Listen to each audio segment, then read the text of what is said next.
আমি জাতীয় মসজিদের ইমাম মোহতারাম আব্দুল মালিক সাহেবকে বলবো যে আমাদের বর্তমান যে অবস্থা আমরা যা করতেছি এই ব্যাপারে তার জবান খোলা উচিত, তার মুখ খোলা উচিত। সে জাতীয় মসজিদের ইমামতের দায়িত্ব, খুতবার খতিবার দায়িত্ব আছেন। যে আমরা রাজনৈতিক দলগুলি রাজনীতির নামে যেইভাবে ইসলামকে পর্দাকে যেইভাবে জলঞ্জলি দিচ্ছি, এইটার কোনো আসলে জায়েজ তরিকা আছে কি নাই। যদি জায়েজ তরিকা থাকে সেটা আমাদেরকে বলা উচিত, কারণ আমরা এইটা না করার কারণেই আমাদেরকে ট্যাগ লাগায় আমরা জঙ্গি বা তমুক তমুক, বা আমরা আধুনিক হতে পারছি না, আমরা গোড়া ওল্ড। যদি এইটা জায়েজ হয়েই থাকে তাহলে আমাদের সমস্যাটা কি? আমরা তো এইটাকে মনে হয় আমাদের এলেম কম, আমাদের এলেমের মধ্যে এটা নাই। যেহেতু যাদের এলেম বেশি আছে, অনেক বেশি গভীর এলেমের অধিকারী, আমি মনে করি আমরা রাজনীতির নামে বর্তমানে যা করতেছি এটা অবশ্যই জাতীয় মসজিদের খতিব মোহতারাম আব্দুল মালিক সাহেব দামাত বরকাতুহুমকে জাতিকে অবশ্যই মাসালা খুল্লুম খোলা বয়ান করা উচিত, ফতোয়া দেওয়া উচিত। এটা কে মানবে কে মানবে না সেটা ভিন্ন ব্যাপার। নামাজ ফরজ, আমরা অনেকেই মানি না, কিন্তু একজন আলেমের দায়িত্ব নামাজ ফরজ জানিয়ে দেওয়া। রোজা ফরজ, অনেকেই রাখি না, কিন্তু একজন আলেমের দায়িত্ব ফতোয়া দিয়ে দেওয়া। ঠিক আমরা যেই পর্দার অবস্থা করতেছি, 12টা বাজাইতেছি, এইটা যদি কোনো জায়গায় জায়েজ থাকে সমস্যা কি?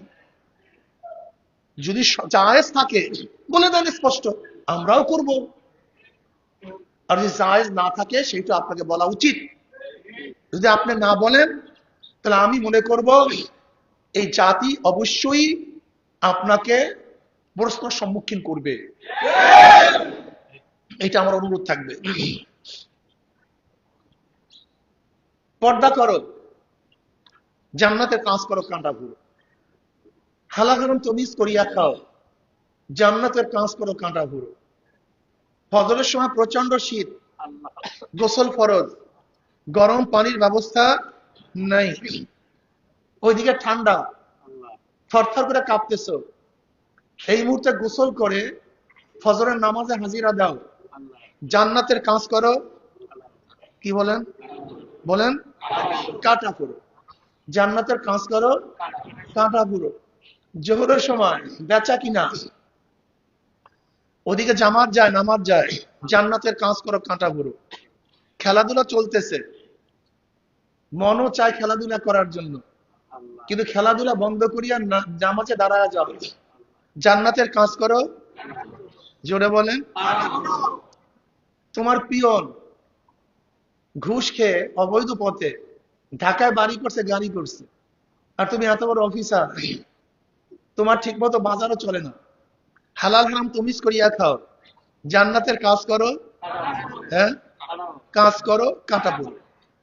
মিথ্যার সয়লা, এই মুহূর্তে মিথ্যা বলিও না, জান্নাতের কাজ করো, কাঁটা পড়ো। ইসলামের নামে মনে যা চা তাই করো, ঢোল বাজাও, তবলা বাজাও, গান করো, মেয়েদের কিনিয়া গান করো, বাস আনন্দ ফুর্তি করো, বাস করতে থাকো। কিন্তু তুমি করিও না, তুমি করিও না, ওরা করুক, জান্নাতের কাজ করো, কাঁটা পুরো। কান্নাকাটি করো, জান্নাতের কাজ করো, কাঁটা পুরো। এরকম কাঁটা ফুটতে ফুটতে ফুটতে ফুটতে যখন বেড়া শেষ, বেড়া কি হয়ে যাবে? কি ভাই বলে, কষ্টের কাজ না আনন্দের কাজ? সবই কষ্ট ভাই, এক্সের কষ্ট, এক্সের কষ্ট, সবই কষ্ট। এই কষ্ট করতে করতে করতে করতে যখন হায়াতের বেড়া শেষ, মৃত্যু কাছে আসার খাই পড়িয়া যাবে, আল্লাহ পাক ডাক দেয়, ফেরেশতা আমার এই যুবক, আমার ছাত্র, আমার মুরব্বী, আমার জুয়ান, আমার পুরুষ, আমার মহিলা, দেখেন না মহিলার অনেক কষ্ট করে, কিছু মহিলার ওপেনে ঘুরে, আমাদের চরমরায় এরকম হাজারো দায়ুস, হাজারো ইবলিস আছে যারা মিছিল করে আমাদের চরমনাইতে। আপনি আশ্চর্য হয়ে যাবেন এই সমস্ত মেয়েরা খারাপের কোন পর্যায়ে পুষছে, মানে চরিত্রহীন কোন পর্যায়ে পৌঁছছে আপনি চিন্তাও করতে পারবেন না। আছে, চলতেছে। আবার আর একদল মায়েরা, আমার বোনেরা বোরখা পরে ইবাদতের মধ্যে মশগুল থাকে। আছে কি নাই ভাই? উভয় তো মহিলা, উভয় তো মহিলা। একদলে রাস্তার মধ্যে স্লোগান দেয়, বেপরদা অবস্থায় নাচানাচি করে, আর একদল আমার মাওলাকে নিয়া কান্নাকাটি করে। আমার মা বোনেরা জান্নাতের কাজ করে কাটা পুরো, আমার যুবক বাবারা জান্নাতের কাজ করে কাটা পুরো, আমার মুরব্বী বাবারা জান্নাতের কাজ করে কাটা পুরো। এই কাটা ফুটতে ফুটতে যখন বেড়া শেষ, হায়াতের দরজা শেষ, হায়াতের বেড়া শেষ, মৃত্যু আসার খেয়ে পড়িয়া যাবে, আল্লাহ ডাক দেবে ফেরেশতারা, এত সাধনা করিয়া আমার বান্দা বান্দি কি কামাই করছে? বলে জান্নাত কামাই করছে। দেখা যাবে জান্নাত, দেখা যাবে জান্নাত করে, দেখা যাবে জান্নাত, দেখা যাবে। ইন্নাল্লাযীনা ক্বালু রাব্বুনাল্লাহ সুম্মা ইসতাকামু তাতানাজ্জালু আলাইহিমুল মালায়েকাতু আল্লা তাখাফু ওয়া লা তাহজানু ওয়া আবশিরু বিল জান্নাতিল্লাতী কুনতুম তুআদুন ওয়া আবশিরু বিল জান্নাতিল্লাতী কুনতুম তুআদুন। এই সাধনা করার পরে যে জান্নাতের বেশারাত সুসংবাদ দেওয়া হয়েছিল, ওই যে দেখ সেই জান্নাত, দেখ জান্নাত। আল্লাহ রে, বুঝাতে পারি নাই। জান্নাত দেখবে মৃত্যুর আগে, তার ঠিকানা দেখিয়া বলাই, এই যে এত সুন্দর বিশাল ব্যাপার স্যাপার। বুঝেন অবস্থাটা কি হবে? শোনেন হাদিসের কথা, শুনেন জান্নাত কি জাহান্নাম কি বুঝেন। নবী আলাইহিস সালাতু ওয়াস সালাম ফরমান, এক ব্যক্তি দুনিয়ার মধ্যে চির দুঃখী, চির সুখ শান্তি কি জিনিস কপাল পোড়া কোনদিন দুনিয়াতে পায় নাই, দেখে নাই। চির দুঃখী আর দুঃখী এক জন্মের পর এরকম আছে না ভাই? চির দুঃখী, সুখ শান্তি কি জিনিস কোনদিন পায়নি, দেখে নাই। কিন্তু আল্লাহ পাকের করম রহম ফজল জান্নাতি হয়ে যাবে, সে ব্যক্তি কি হয়ে যাবে? জান্নাতি হয়ে যাবে। আল্লাহ পাক রব্বুল আলামিন ওই ব্যক্তিকে শুধু জান্নাতের এক ঝলক দেখাবেন, এই তোর ঠিকানা, ওইটা তোর স্থান, ওইটা তোর জায়গা। কি দেখাবেন ভাই? কয় ঝলক দেখাবেন? এইটা তোর স্থান, ওই যে। এবার আল্লাহ পাক তাকে প্রশ্ন করবেন, আচ্ছা তুমি দুনিয়ার মধ্যে কি পরিমাণ কষ্ট করছো, কি পরিমাণ দুঃখ কষ্ট করছো, কি পরিমাণ ক্লেশ করছো? ওই ব্যক্তি, আল্লাহ তোমার জাতে পাকের কসম খেয়ে বলতে পারি, তোমার ইজ্জত ও জালালের কসম খেয়ে বলি, আমি দুনিয়ার মধ্যে এক সেকেন্ডের জন্য কোনোদিন কষ্ট করিনি। আমি দুনিয়ার মধ্যে এক সেকেন্ডের জন্য কোনোদিন কষ্ট করি নাই।